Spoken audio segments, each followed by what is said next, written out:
সালামু আলাইকুম। স্বপ্নে যদি কেউ বৃষ্টিপাত হতে দেখে, এটা অত্যন্ত মঙ্গলজনক একটি স্বপ্ন। এই স্বপ্নের মাধ্যমে আল্লাহ তাআলা রব্বুল আলামিনের সাহায্য প্রাপ্ত হবে এবং সে রহমত প্রাপ্ত হবে।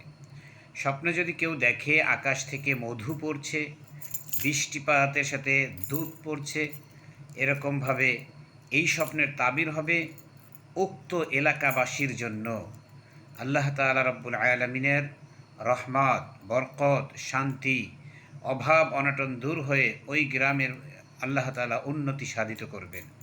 এভাবে বৃষ্টিপাতের ব্যাখ্যা হলো যে বৃষ্টিপাত হতে দেখলে এটা আল্লাহ তাআলা রব্বুল আলামিনের এক বিশেষ রহমত। আল্লাহ তাআলা ওই গ্রামের প্রতি সাহায্য দান করবেন। সুতরাং বৃষ্টিপাত হওয়া, এই স্বপ্ন দেখা অত্যন্ত দামি এবং ভালো স্বপ্ন। আল্লাহ তাআলা আমাদের সকলকে কল্যাণকর স্বপ্ন দেখার তৌফিক দান করুন। আমিন।